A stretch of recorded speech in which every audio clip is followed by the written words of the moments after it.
দাড়িটা কেটে ফেলছে, খাটো করছে, এদেরকে রাসূল সাল্লাল্লাহু আলাইহি সাল্লাম বলছেন কি দেখেন, রাসূল সাল্লাল্লাহু আলাইহি সাল্লাম এবং সাহাবী কেরামের আমলে মক্কা সহ তৎকালীন ভারত উপমহাদেশের মুশরিকদের বৈশিষ্ট্য ছিল দাড়ি মুন্ডন বা ছেপ করা, এবং তাদের বাড়তি একটি বৈশিষ্ট্য ছিল তাদের গুপটাকে রেখে দেওয়া। আজকে মুসলমান সমাজের ভিতরে দেখবেন দাড়িটাকে স্কিন শেপ, কিন্তু মোচের ডিজাইনটা একেবারে অন্যরকম, দেখলেই শয়তান শয়তান মনে হয়। এর জায়গা নেই কিন্তু ইসলামের ভিতরে। বিশ্বাস করুন, এটা আমার কথা নয়, এটা মুহাম্মদ সাল্লাল্লাহু আলাইহি সাল্লাম বলেছেন। হাদিসটি কোথায় রয়েছে আমি দলিল দিয়ে যাচ্ছি, আপনারা এই হাদিসটি তলব করবেন।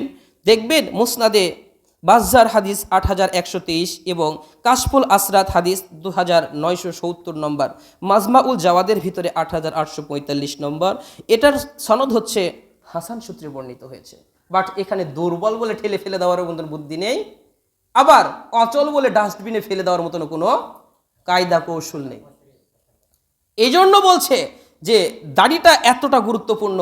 তাহলে এখানে বলছে মুশরিকরা ভারত উপমহাদেশ এবং মক্কা সহ যারা মুশরিক ছিল সে সময়তে, কোন সময়তে, যে সময়তে আল্লাহ রাসূল সাল্লাল্লাহু আলাইহি সাল্লাম এবং সাহাবীদের আমল ছিল সেই সময়ের কথা বলছে। সেই সময়তে তাদের একটা বৈশিষ্ট্য ছিল, এই মুশরিকগুলা তারা যখন দেবতাদের পূজা করার জন্য মন্দিরে যেত তখন তারা একবারে পাক ছাপ হয়ে সব কেটে কুটে পরিষ্কার হয়ে যে দেবতার পায়ে তারা কি করত, প্রণাম করত, সিজদা দিত।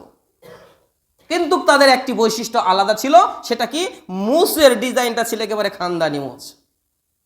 আজকে দেখেন কোথায় মুশরিকদের ভিতরে যে ঝামেলাগুলা সেগুলো ঢুকে গেছে মুসলমানদের ভিতরে, তাদের কৃষ্টি কালচার সমস্ত কিছুরে ভাই গ্রহণ করেছে। আজকে দেখেন এই যে যুবকগুলো আছে এদের টুপিগুলো খুলে দেখেন, হ্যাঁ, চুলের ডিজাইনগুলো দেখেন, সবগুলা কোরআন এবং হাদিস রাসূল সাল্লাল্লাহু আলাইহি সাল্লামের সুন্নাত বিরোধী সবগুলা।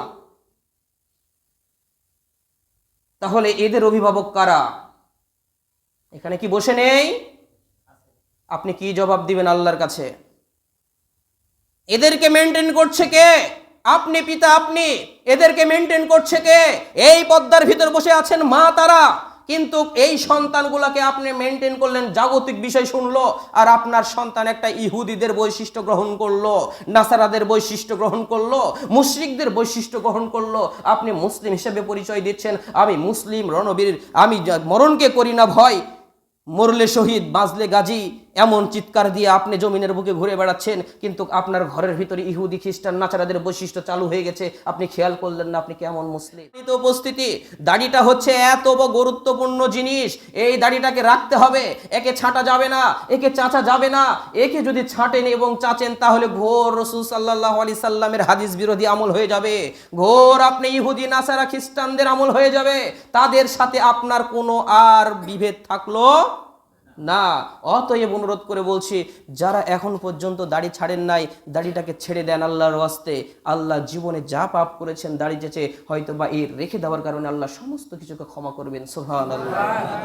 চান তো নাকি আল্লাহ ক্ষমা করুক? পাপ করেছি যা ক্ষমা করুক চান তো? আমরা তো সবাই চাই আল্লাহ কবুল করুক।